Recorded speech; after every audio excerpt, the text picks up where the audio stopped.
Pertama-tama terima kasih kepada sesepuh orang tua kita, Pak Prof. Salim. Seperti biasa, you are almost welcome to Forum Tanah Air. Ya, makasih. Juga kepada Prof. Din Samsudin, ini insya Allah yang kedua nih Prof. Din memberikan pencerahan buat kita. Sekarang mungkin akan lebih cerah setelah hadirnya kami, jadi akan semakin banyak yang bisa diulas. Kemudian yang tercinta, yang terhormat, Bapak Jenderal Gatot Nurmantio. Selamat datang Pak, Assalamualaikum warahmatullahi wabarakatuh. Waalaikumsalam warahmatullahi wabarakatuh. Teman-teman diaspora selalu menanyakan kepada saya kapan nih, kapan Prof. Pak Jenderal nih diundang. Saya bilang sudah kita undang berapa kali, cuman beliau sibuk. Alhamdulillah hari ini sudah bisa hadir. Terima kasih Pak Gatot waktunya. Saya tidak akan berpanjang lebar. Mas Hersu sebagai host dan moderator. Sebelum kita mulai seperti biasa, Mas Hersu, kita akan buka dulu dengan kita punya video. Setelah itu, you take the floor. Saya Letjen TNI Anumerta Siswondo Parman. Saya Maijen TNI Anumerta Sutoyo Siswomi Harjo. Saya Letjen TNI Anumerta MT Haryono. Saya Kapten Anumerta Pierre Andris Dendean. Saya Aibda Anumerta Karel Satsuit Tubun. Saya Maijen TNI Anumerta DI Panjaitan. Saya Jenderal TNI Anumerta Ahmad Yani. Biarlah saya berkorban untuk negara ini. Sekarang giliran kalian. Ade mau cerita waktu malam penculikan itu. Waktu malam itu Ade lagi tidur sama papa mama. Terus tiba-tiba mama nutup pintu kamar karena ada tentara yang mau masuk. Terus tiba-tiba Dede udah digendong sama Bibi. Dan Dede lihat mama nganterin papa ke arah belakang. Saat itu juga Ade ngedengar suara tembakan kenceng banget. Dan ternyata Ade kena tembakan dari senjata tentara itu. Ade waktu itu sempat bilang, Ade salah apa, Pak? Setelah kejadian itu, Ade sempat dirawat 5 hari di rumah sakit. Nyawa Ade diambil sama tentara-tentara yang datang ke rumah papa itu. Ade cuma berharap kejadian itu tidak terulang lagi. Dan jangan membiarkan paham komunis berkembang kembali di negara kita ini. Apakah PKI akan eksis kembali di Indonesia? Kami dari Forum Tanah Air kembali mengadakan acara bulanan, dialog dan diskusi kebangsaan menyambut Hari Kesaktian Pancasila tanggal 1 Oktober 2020 dengan tema Apakah PKI akan eksis kembali di Indonesia? Pada tanggal 1 Oktober nanti, bangsa Indonesia akan memperingati Hari Kesaktian Pancasila sebagai satu momen penting dalam sejarah bangsa setelah terjadinya peristiwa pemberontakan G30 SPKI yang menewaskan beberapa jenderal terbaik TNI dan juga masyarakat sipil, khususnya dari kalangan religius. Kesaktian Pancasila memiliki makna penting bagi seluruh warga negara Indonesia, bahwa Pancasila merupakan pedoman serta dasar negara yang tidak dapat dan tidak boleh diubah oleh siapapun. Partai Komunis Indonesia PKI yang berada di urutan keempat dalam pemilu 1955 setelah Masyumi, PNI dan NU sepertinya mendapat angin dan dukungan dari Presiden Soekarno saat itu dengan munculnya slogan Nasakop, nasionalis, agama dan komunis. Sejak itu PKI mendapat tempat dalam pemerintahan Soekarno dan terus memperkuat barisannya dengan mengusulkan partai dan organisasi Islam yang tidak sejalan seperti Masyumi, Gerakan Pemuda Islam Indonesia dan lain-lain untuk dibubarkan karena dianggap anti Nasako. Tidak berhenti di situ, Partai Murba yang didirikan oleh mantan PKI Tan Malaka juga dibekukan dengan dalih telah memfitnah PKI akan melakukan kudeta. PKI kemudian mengusulkan dibentuknya Angkatan 5 sebagai pelengkap dari Angkatan Darat, Angkatan Udara, Angkatan Laut dan Kepolisian untuk memperkuat barisan pertahanan negara yang sangat ditentang oleh petinggi TNI. Pihak yang menjadi penghambat agenda PKI mewujudkan negara komunis di Indonesia saat itu adalah kalangan nasionalis religius dan TNI AD. Pimpinan puncak TNI AD merupakan batu sandungan utama karena penguasaannya atas kekuatan militer dan persenjataan serta kesetiaannya kepada Pancasila dan Undang-Undang Dasar 45. Karena kesetiaannya kepada Sabta Marga, pimpinan puncak TNI AD sulit diinfiltrasi dan digiring menjadi komunis. Ini yang membuat PKI kemudian menculik dan membunuh petinggi TNI AD yang dianggap berseberangan. 55 tahun setelah G30 SPKI, polemik dan isu tentang kebangkitan PKI atau paham komunis yang sudah terlarang di Indonesia sejak tahun 1966 kembali muncul di permukaan. Bagian tidak percayakan kebangkitan paham komunis mengatakan isu kebangkitan PKI ini adalah kebohongan besar dan sengaja dihembuskan untuk diolah menjadi komoditas politik atas kepentingan pihak-pihak tertentu. Sementara bagian percaya munculnya kembali paham ini mengatakan PKI dalam berpolitik dan membangun kembali komunisme tidak akan menampilkan wujud atau identitas aslinya, tetapi dikemas dan dibungkus dengan isu-isu seperti toleransi, radikal, ujaran kebencian, dan pemahaman bahwa Pancasila lahir pada 1 Juni 1945. Generasi muda Indonesia banyak yang sudah tidak mengerti dan paham apa dan bagaimana PKI atau paham komunisnya tersebut. Inilah yang mendorong pihak-pihak yang menganggap kebangkitan komunis ini nyata terus mengingatkan generasi muda bangsa untuk belajar sejarah agar nantinya kelangsungan hidup bangsa dan keimanan kepada Tuhan tetap terpelihara kelestariannya. Hal ini ditambahkan adanya sinyalemen bahwa aktivis PKI, yaitu simpatisan, pendukung, dan ex-PKI sendiri di masa pemerintahan sekarang seperti mendapatkan angin segar dan kesempatan untuk bangkit dan tumbuh. Forum Tanah Air akan mengadakan dialog prospektif dan mencoba membuka sejauh mana isu kebangkitan PKI atau paham komunis saat ini. Apakah benar dugaan bahwa pihak PKI sudah menginfiltrasi semua lini kekuasaan baik itu legislatif, yudikatif, maupun eksekutif, bahkan termasuk kekuatan angkatan bersenjata dan kepolisian Indonesia? Seperti biasa, Forum Tanah Air akan menghadirkan tokoh nasional, pakar, dan pengamat di bidang masing-masing. Jenderal Purnawirawan Gatot Nurmantio, Profesor Din Syamsuddin, Profesor Salim Said, dimoderasi oleh wartawan senior Hersu Beno Arif. Acara ini diadakan secara online melalui Zoom webinar hari Sabtu 19 September 2020 pukul 20.00 waktu Indonesia Barat. Forum Tanah Air adalah komunitas gagasan yang berupaya menyumbang pikiran semata-mata karena kecintaan kepada tanah air demi cita-cita kemerdekaan Indonesia. Kita ingin memahami tanah air secara apa adanya dan berupaya memajukan negeri ini dengan segala daya.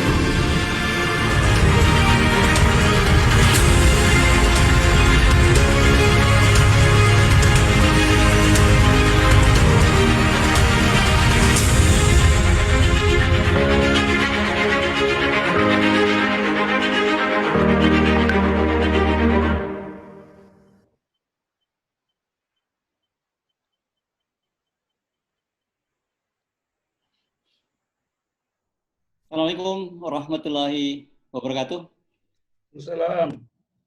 Ya, saya Hersu Arif merasa terhormat untuk kembali untuk memandu acara dialog kebangsaan yang digelar oleh Forum Tanah Air. Forum Tanah Air adalah forum diaspora Indonesia yang berpusat di New York, Amerika Serikat, dan diketuai atau chairman adalah Mas Tata Kesantra. Dan malam ini kita kembali menggelar sebuah diskusi kebangsaan yang dengan tema apakah PKI bisa kembali eksis di Indonesia, dan narasumbernya ini cukup, saya kira ini kelas berat semua gitu. Salah satu ini Profesor Salim Said, ini memang dikenal sebagai pakar, baru saja tahun lalu menulis sebuah buku yang dirilis berjudul Gestapo ya, Bang Salim Said. Dan ada Profesor Din Syamsuddin, ini dua narasumber yang sudah 2 kali ini hadir di Forum Tanah Air. Dan yang tamu hari ini baru saja hadir adalah Bapak Jenderal Purnawirawan TNI Gatot Nurmantio. Selamat malam, Pak Gatot. Assalamualaikum. Ya, saya akan menyapa sejumlah teman di berbagai belahan dunia. Saya mulai dari yang paling malam ini di Austria, di Eastern Australia, di Western Australia yang paling barat. Jadi di Sydney, Melbourne, dan kemudian juga Brisbane. Dan ada teman-teman yang di Perth, ini yang lebih sore. Sementara di Asia Pasifik ada di Singapura, di Korea Selatan, Taiwan, Jepang, dan sebagainya. Kemudian juga teman-teman di Middle East dan juga Afrika, ada dari mulai Mesir, ada di Abu Dhabi, Doha, dan sebagainya. Di Eropa, ini saya masukkan juga Turki, ini antara Eropa dan Asia, ada dari Paris, dari di mana saja tadi saya lihat. Oh, ada dari Paris, dari London, dari Swiss, dan beberapa tempat lain. Mohon maaf kalau tidak saya sebut satu persatu. Dan tentu yang paling teman-teman di West, di Amerika bagian timur ini yang paling pagi ya, atau paling di Western yang paling pagi. Oh, paling pagi di Western. Jadi terima kasih telah berkenan hadir. Juga teman-teman dari tanah air, biasanya ini mulai dari ujung timur sampai ujung barat bergabung. Ini mohon maaf agak panjang menyapanya karena memang adanya perbedaan waktu dan berbagai daerah yang berbeda. Saya akan mulai perbincangan kita malam ini dengan meminta kesediaan Pak Gatot Nurmantio untuk bicara lebih dulu, karena saya kira kalau kita ini sekarang memperingati G30 PKI, orang pasti sekarang ini merujuknya pada Jenderal Gatot Nurmantio. Ini beliau waktu jadi Panglima TNI waktu itu sempat memerintahkan seluruh jajaran TNI untuk memutar film G30 PKI setelah sebelumnya tidak pernah diputar. Dan yang paling menarik tentu saja statement-statement beliau berkaitan dengan kemungkinan hadirnya kembali PKI di Indonesia. Silakan Pak Gatot. Pak Gatot tadi kelihatannya keluar, nggak masuk lagi nih Mas Hersho. Ini saya sudah ada Pak Gatot, ada Bang Tata. Ada. Ada. Nggak ada Pak Gatot. Sempat. Itu ada JN itu. Oh, oke. Ada Pak Gatot. Silakan Pak Gatot. Masih mute beliau. Mesti diingatkan ini. Oke. Pak, saya nggak lihat Pak Gatot ya. Oke, sambil kita menunggu kalau begitu gitu, kita minta dulu Bang Din Sabdin. Beliau sebenarnya Profesor Din Sabdin tadi minta bicara paling belakangan, tetapi skenario-nya mesti kita ubah dulu sebentar.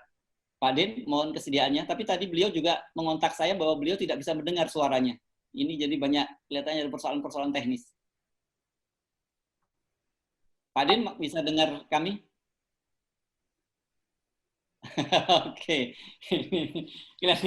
Nah, saya mulai saja kalau sambil secara teknis dihubungi lagi. Minta kesempatannya. Yang pertama ini biasanya kalau dalam acara-acara tertentu sebagai senior Pak Salim Said ini paling belakangan, Prof. Salim. Tapi dalam situasi sekarang kita terpaksa harus memutar dulu. Kita minta kesediaan Prof. Salim untuk menyampaikan beberapa pernyataannya. Saya sih selalu mengikuti pernyataan Profesor Salim. Kalau beliau itu dalam posisi beliau tidak melihat bahwa paham komunisme itu sudah bangkrut. Begitu ya, Prof. Salim? Ya. Jadi apa yang harus saya jelaskan? Ya. Nah, ini Pak Nurmantio udah kelihatan tuh. Ya, saya kira kita mulai dari Pak. Mohon maaf ini kalau tadi tidak mengikuti Pak GN, kita mulai dari Bapak dulu. Suaranya masih di mute, Pak bagian mungkin dibuka dulu mic-nya.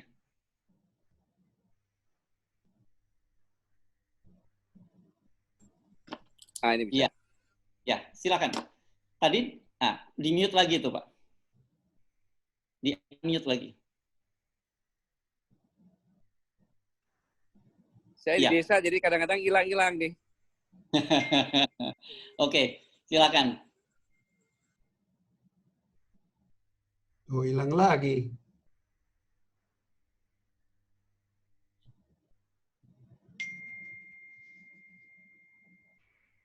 Ya, suaranya hilang lagi Pak Gatot.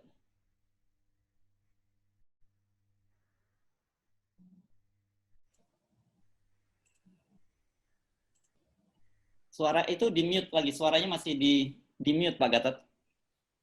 Mungkin di... Ya, ini saya coba nanti hilang lagi. Dia mute sendiri Pak. gitu. Ya Pak, udah Pak.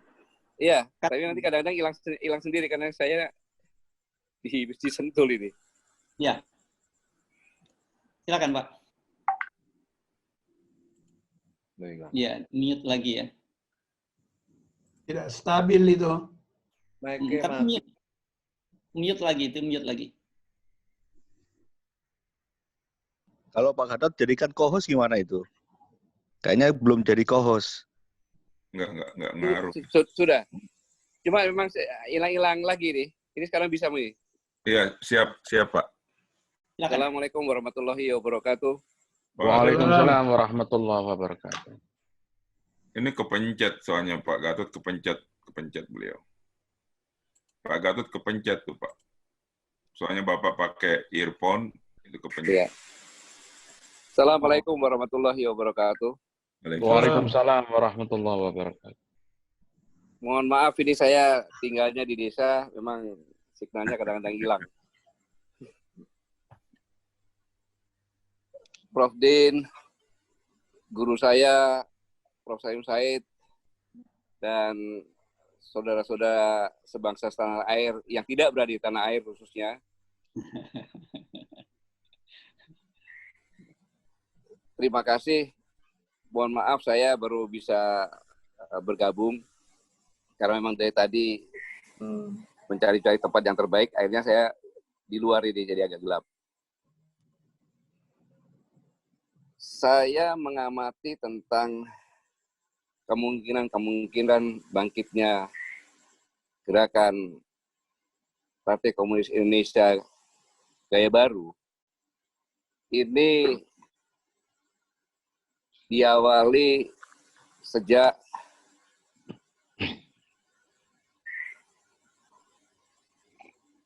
...2008. Setelah saya mendapat informasi-informasi, sehingga saya memaksakan membungkus semua gerakan ini, kalau saudara-saudara sekalian mengingat, dengan proxy war. Karena belum saatnya saya membuka bahwa itu adalah gerakan mereka. Memang gerakan ini tidak bisa dilihat bentuknya, tetapi dilihat, dirasakan bisa. Contohnya kenapa saya tahun 2008, karena sejak tahun 2008 itulah seluruh sekolah dan sekolah tingkatan pelajaran sejarah tentang G30 SPKI ditiadakan. Ini suatu hal yang sangat berbahaya, karena kalau yang paling junior adalah kelas 6 SD, maka ditambah taruhlah sekarang ini, maka mereka semuanya yang duduk di universitas tidak pernah mengecam pelajaran sejarah tersebut. Sehingga pada tahun 2017, kalau kita sama-sama ingat, bahwa generasi muda 90% lebih tidak percaya adanya PKI. Maka dengan data-data yang ada, pertama kali pada tanggal 10 Maret 2015, saya masih jabatan Pangkostrat, saya beranikan untuk memberikan kuliah umum tentang proxy war di Universitas Indonesia. Dan sampai dengan saya Panglima TNI, sudah 59 universitas saya melaksanakan kuliah umum. Pada saat itu saya menanyakan kepada para mahasiswa S1, S2, dan S3 di UI, dengan latar belakang akan terjadi krisis pangan, energi, dan air. Saya memberikan perumpamaan bahwa para audien atau mahasiswa tersebut adalah presiden, tetapi bukan presiden Negara Kesatuan Republik Indonesia, tapi presiden negara lain yang tidak di ekuator, yang menurut para ahlinya menyampaikan kepada presiden, Bapak dan Ibu Presiden, bahwa 25 tahun lagi akan terjadi krisis pangan, air, dan energi di negaranya masing-masing, dan melihat Indonesia yang wilayahnya 1/8 garis ekuator dunia, karena kita mengalami 3 waktu, dan semua energi, sumber daya ada semuanya, apa yang akan dilakukan seorang presiden kepada Negara Kesatuan Republik Indonesia. Sangat menarik, banyak sekali, ada puluhan, tetapi yang saya tertarik dan saya catat, pertama adalah membeli undang-undang. Karena dengan membeli undang-undang, negara kami bisa memasukkan pasal-pasal, satu undang-undang, satu pasal saja, yang berguna ke depan bagi negara saya. Mereka mengatakan demikian. Bagaimana undang-undang kok dibeli? Komentar mereka, bahwa Pangkostrat, masa Bapak tidak tahu? Kan semua bisa dibeli. Kita tidak harus membeli semua anggota DPR. Cukup di komisi saja, sama sebagian yang konsep pemerintah. Kemudian selanjutnya, kami akan merekrut orang-orang, saya beri beasiswa bukan hanya untuk kuliah di negara saya, negara lain. Kemudian kami juga merekrut orang-orang yang bisa kita kendalikan di Indonesia untuk kita jadikan boneka di hampir semua strata pimpinan dan staf. Yang ketiga, karena salah satu tonggak Negara Kesatuan Republik Indonesia adalah ABRI, maka ABRI harus dipecah, kemudian harus dikuasai dan dikerdilkan. Selanjutnya, jadikan Indonesia sebagai pasar. Selanjutnya, dengan undang-undang tersebut, kita mengambil semua sumber daya alam yang ada. Kalau perlu kita timbun di sini. Selanjutnya, kita pecahkan konsentrasinya dengan membuat gerakan-gerakan, ada separatisme, dan lain sebagainya di daerah-daerah. Sehingga tidak bisa berkonsentrasi untuk membangun. Selanjutnya, generasinya dibuat instan, bahkan dikasih narkoba, dan lain sebagainya, sehingga lost generation. Ini antara lain, dan semuanya itu terjadi setelah kurang lebih 6-7 tahun. Pada saat saya jadi Panglima TNI, saya melihat itu semuanya, maka saya perintahkan jajaran saya untuk menonton film G30S PKI. Pada saat itu saya punya sahabat dari salah satu partai, saya sebut saja Partai PDI, menyampaikan, Pak Gatot, hentikan itu. Kalau tidak, pasti Pak Gatot akan diganti. Saya bilang terima kasih, tapi itu saya gas, karena ini adalah benar-benar berbahaya. Dan memang benar-benar saya diganti. Selanjutnya, semakin nyata sekarang ini, pada saat saya menjabat, mengganti hari kelahiran Pancasila 1 Juni. 1 Juni ini adalah konsep Trisila dan Ekasila yang disampaikan oleh Bung Karno. Maka mereka sudah investasi dulu. Jadi secara tidak langsung, hampir seluruh bangsa memperingati hari kelahiran Pancasila tanggal 1 Juni. Dan lebih lanjut lagi dengan adanya RUU HIP. Dalam pasal 29 Undang-Undang Dasar 1945, itu menyatakan bahwa dasar negara Indonesia adalah yang berketuhanan yang Maha Esa. Tetapi dalam RUU HIP diganti keadilan sosial bagi seluruh rakyat Indonesia. Yang dikatakan dasar adalah bahwa sila pertama itu yang mendasari sila kedua, 3, 4, dan 5. Itu ketuhanan yang Maha Esa. Mungkin nanti Profesor Salim Said bisa mengoreksi atau lebih jelas. Kemudian diganti oleh keadilan sosial bagi seluruh rakyat Indonesia. Ini adalah manifesto yang disampaikan oleh DN Aidit pada tahun 1963. Jadi, kalau Pancasila ini akan dirubah, sedangkan Dalam pembukaan Undang-Undang Dasar 1945 mengatakan bahwa dasar negara adalah ketuhanan yang Maha Esa dan seterusnya Pancasila ini. Jadi kalau Pancasila diganti berarti kita merubah negara ini. Siapa lagi kalau bukan itu adalah PKI? Yang lainnya, kejadian-kejadian yang lain-lainnya itu akan memperjelas semuanya. Bahkan sekarang pun tidak dihapus, tapi ditunda saja. Mereka berkeras seperti ini. Dasar inilah sebenarnya yang melandasi sekaligus saya untuk bergabung bersama-sama rekan-rekan seperjuangan saya. Karena saya secara pribadi tahun 1982 pernah bersumpah di atas Al-Quran yang intinya isinya, demi Allah saya bersumpah akan setia kepada negara kesatuan Republik Indonesia yang mendasarkan Pancasila dan Undang-Undang Dasar 1945. Berarti sampai pensiun pun saya masih punya tanggung jawab terhadap sumpah ini. Sampai kapan? Sampai sumpah itu berganti. Sampai saya masuk liang kubur, sumpah itu berganti, bukan sumpah, tapi ditanyakan apa yang kamu lakukan terhadap sumpah ini. Berdasarkan itulah, saya bergabung dan bangkit bersama-sama kami untuk menjaga agar jangan sampai Pancasila diganti. Dan saya yakin peristiwa kelam tahun 65 akan berulang apabila itu diketok menjadi undang-undang. Saya tidak bisa membayangkan bagaimana pertumpahan darah yang terjadi. Ini latar belakangnya. Saya pikir cukup sekian karena masih banyak pembicara-pembicara yang lainnya. Terima kasih. Wassalamualaikum warahmatullahi wabarakatuh. Waalaikumsalam warahmatullahi wabarakatuh.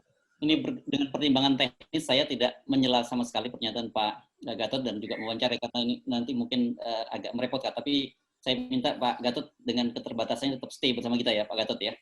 Baik.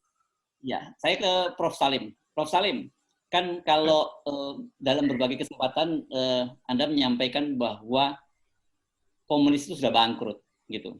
Tetapi tapi yang menarik adalah statement Prof. Salim bahwa PKI itu paling pandai dia menyusup, gitu ya. Nah, ini apa maksudnya dari pernyataan ini? Apakah kemudian dengan fakta-fakta baru yang disampaikan oleh Pak Gatot juga termasuk masalah kemudian ada undang-undang yang mau diubah dan sebagainya. Apakah ini bentuk dari penyusupan dari PKI?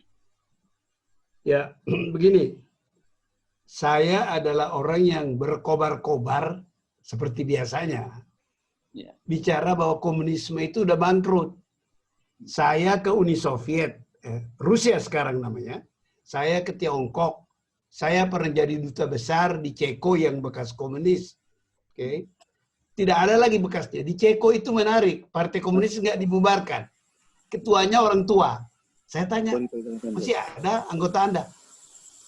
Dia bilang, orang tua, nggak ada anak muda lagi. Gitu ya. Tiongkok juga sudah ngomongnya kan tugas Partai Komunis di Tiongkok tidak dibubarkan karena belajar dari pengalaman Uni Soviet. Uni Soviet kan dia mulai reformasi membubarkan partai. Tidak dia pakai itu partai. Kalau di Tiongkok itu dipakai untuk mengendalikan masyarakat gitu. Tapi sudah tidak ada itu ideologi itu. Masih ingat ucapan Deng Xiaoping? Tidak penting kucing itu hitam atau putih, yang penting bisa menangkap tikus. Nah, itulah filsafat yang dijalankan Tiongkok sekarang. Nah, kenapa di Indonesia kita ramai soal PKI? Saya kira itu tidak boleh dilepaskan, tidak bisa dilepaskan dari perjalanan sejarah Indonesia.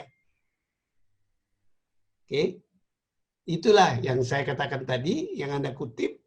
PKI itu pandai betul menyelusup. Ya. Jadi sejarah Indonesia ini menunjukkan bahwa PKI itu tidak pernah berkuasa sebenarnya. Tapi ikut berkuasa karena ada doktrin Nasakom. Jadi kehadiran PKI itu menjadi penting, dan ketika PKI sudah dikejar-kejar setelah Gestapo, Bung Karno masih melindungi PKI. Bukan karena Bung Karno komunis, tapi Bung Karno punya doktrin persatuan namanya Nasakom. Nasakom ini sejarahnya panjang. Tapi kalau Anda pelajari sejarah politik Bung Karno, obsesi terbesar Bung Karno itu persatuan. Nah, Nasakom ini kan persatuan. Itu gagasan tahun 26, tahun 1926, baru saja waktu itu PKI dihabisi oleh Belanda. Oke. Bung Karno sampai pada pemikiran, ini kita dijajah terus oleh kolonial karena kita tidak bersatu. Jadi, dibikinlah gagasan persatuan Islam nasionalis dan PKI. Tidak ada masalah waktu itu. Secara internasional tidak ada perang dingin. Domestik juga tidak ada masalah. Bahkan banyak orang PKI itu tokoh-tokoh Islam tadinya, gitu ya. Jadi nggak ada masalah. Setelah kembali ke Undang Dasar 45 tahun 59 kalau nggak salah, saya juga sudah agak kadang-kadang lupa tepat tanggalnya. Ya, itu dekret presiden. Ya, dekret presiden itu. Dekret presiden itu dikembangkan lagi ideologi Nasakom itu. Tanpa menyadari bahwa kita tidak lagi berada pada zaman tahun 26 ketika tidak ada pengalaman konflik di dalam negeri dengan komunis. Zaman dekret itu kita sudah melalui periode berdarah-darah. Ada periode pemberontakan Madiun yang selalu disembunyikan oleh PKI. Ketika Nasakom sudah berkembang, orang nggak berani lagi ngomong mengenai Madiun. Dan di Bali, Madiun itu adalah bukan komunis berontak menurut Aidit, tapi itu provokasi Hatta dan menuduh bahwa Hatta itu agen Amerika, kira-kira begitu. Oke. Jadi, setelah Gestapo, Bung Karno tetap mempertahankan, tidak membubarkan, tidak mencabut Nasakom, tidak mengkritik Nasakom, dan tidak pernah membubarkan PKI. Oke. Nah, apa yang terjadi pada periode itu perlu diingat. Yang sebab itu dasar untuk bicara mengenai PKI sekarang ini. Apa itu?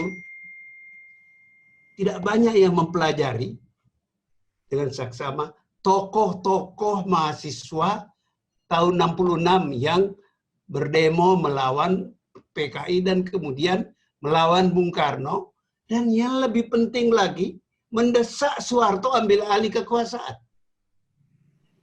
Tokoh-tokoh mahasiswa itu adalah anak-anak Masyumi, anak-anak PSI, dan orang-orang anak-anak Katolik yang sangat takut kepada PKI.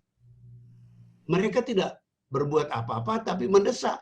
Saya masih ingat betul, mungkin tadi sudah saya katakan, pada waktu itu even Sultan Hamengkubuwono ke-9 tidak sabar melihat Pak Harto yang alon-alon waton kelakon. Sampai ada cerita, dan saya tulis di buku saya, Kemal Idris, orang keduanya Soeharto di Kostrad waktu itu, awal Orde Baru itu, dipanggil oleh Kemal dan Menteri P&K kemudian waktu itu, Masuri. Ambil alih itu kekuasaan, jangan biarkan Soeharto berlambat-lambat.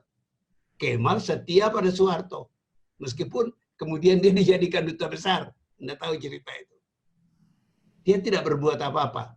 Dia ikuti Soeharto. Meskipun Kemal kesel, yang melindungi kami mahasiswa waktu itu adalah Kemal. Tapi dia tidak berani melanggar Pak Harto. Ya, begitu ceritanya. Nah, itu relevansinya dari sekarang ini adalah bahwa setelah reformasi, PDIP itu kelihatannya, kesimpulan saya, melanjutkan kebijakan Bung Karno.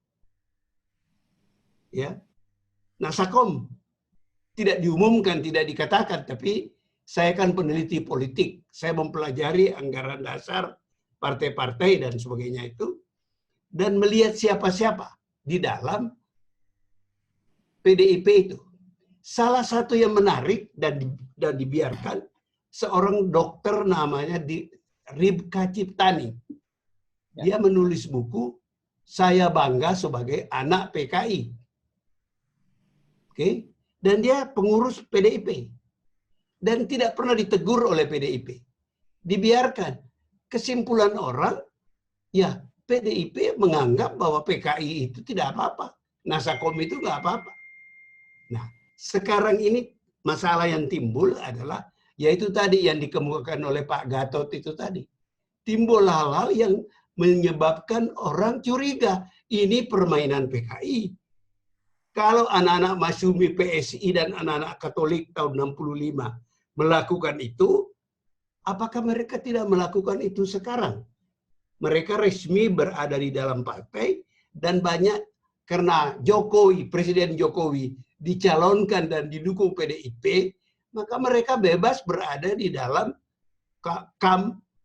kelompok Pak Jokowi, kekuasaan Pak Jokowi. Nah, jadi ini yang menyebabkan saya kira tadi ketika Pak Nurmantio itu cerita soal ketakutan-ketakutannya itu, dasarnya adalah ini, antara lain, dasarnya adalah ini. PKI tidak akan bangkit lagi seperti PKI-nya Aidit. Udah bangkrut kok. PKI itu organisasi internasional. Secara internasional sudah habis. Tapi di Indonesia ada sejarah yang belum selesai.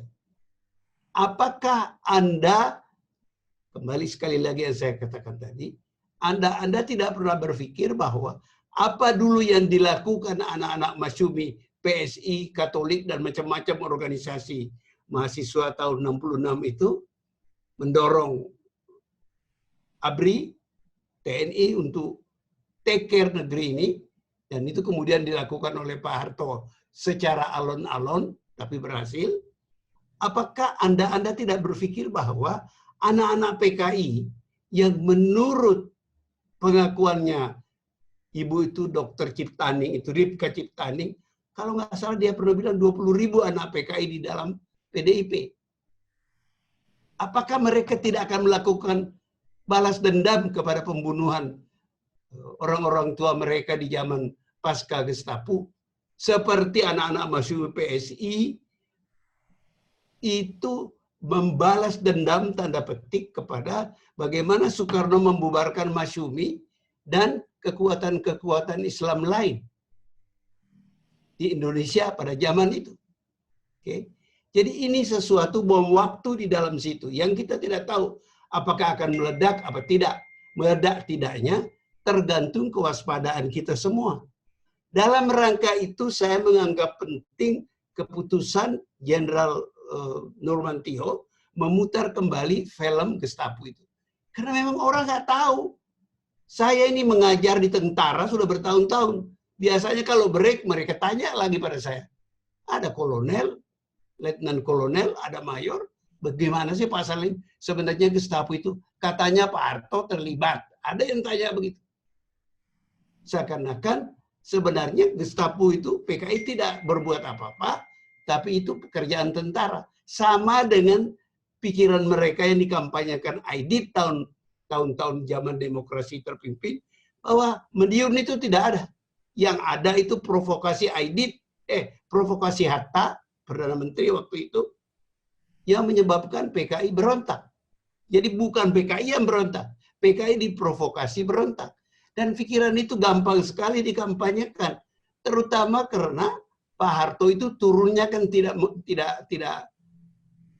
manis, sehingga kebencian kepada Pak Harto bisa ditumpangi untuk membenarkan bahwa Soeharto berperanan penting seperti tuduhan Profesor Wertheim di Belanda. Wertheim itu mengatakan missing link. Jadi kalau mau tanya Gestapo itu missing link, ada link yang putus dan di situ Soeharto berperanan. Jadi gampang. Nah, kalau masyarakat Indonesia membiarkan itu terus terjadi, maka apa yang ditakuti Jenderal Nurmantio itu benar sekali. Terutama karena Pak Jokowi ini kan orang baik. Dan ngakunya hanya membaca komik. Tidak membaca sejarah Indonesia. Jadi kita mafhumlah kalau beliau tidak terlalu pandai menyisik jalan sejarah kita yang memungkinkan terjadinya hal-hal yang kita takutkan. Pak Jokowi itu orang baik. Tapi orang baik saja menjadi presiden Indonesia rasanya kok kurang cukup gitu. Kalau tidak tahu sejarah, maka dia bisa banyak melakukan kekeliruan. Kalau kekeliruan itu serius, kacau lagi negeri ini. Sudah bertahun-tahun kita mencoba memperbaiki, akan kacau lagi. Nah, itu masalah. Jadi saya sangat cemas melihat keadaan Indonesia ini, karena menurut saya belum tentu orang di pemerintah sekarang ini mengerti persoalan. Ada orang yang bermain di belakangnya. Dalam rangka itulah, Saudara Harsubeno, Anda kutip saya tadi, bahwa PKI itu pandai menyusup. Dan sekarang mereka ada di situ. Seperti pengakuan Ibu Ripka Ciptani. Ini bukan karangan saya. Ada bukunya dan banyak keterangannya. Saya pernah lihat wawancara beliau di TV, lupa TV mana. Beliau terang-terang mengatakan yang bertanggung jawab itu staf itu TNI. Begitu. Dan ini dikampanyekan dengan bebas kepada orang yang kebanyakan tidak tahu sejarah. Persoalan Indonesia itu sebagian besar disebabkan kita tidak suka belajar sejarah. Kita tidak tahu apa yang terjadi di masa lalu. Di tentara juga begitu. Saya kan mengajar tentara udah bertahun-tahun. Pak Nurmuntio itu pernah menjadi mahasiswa saya ketika masih kolonel di Sesko TNI. Dan setelah itu banyak, dan sebelumnya, sebagian besar bekas kepala staf itu, tidak semuanya, itu pernah jadi murid saya. Jadi saya tahu lingkungan itu, saya banyak diajak ngobrol, dan saya kira kecemasan Nurmantio itu sangat wajar. Kenapa baru sekarang, tidak ketika masih Panglima? Dia jenderal yang menghormati aturan, disiplin, dia nggak bisa ngomong sembarangan. Paling jauh dia bisa bilang, udah nonton itu film. Sebab prajurit-prajurit itu nggak tahu. Jangan prajurit. Perwira-perwira aja di kelas saya kan mengajar politik. Di tentara maupun di universitas. Saya mengajar di Universitas Pertahanan. Kelas saya itu satu kelas itu kolonel. Dan karena belajar politik, mereka tanya itu. Bagaimana sebenarnya itu Pak Salim? Dan pertanyaan itu kadang-kadang menakutkan saya. Kalau kolonel saja bisa mengalami itu, berpikir, tingkat berpikirnya begitu, bagaimana yang dibawa prajurit-prajurit itu?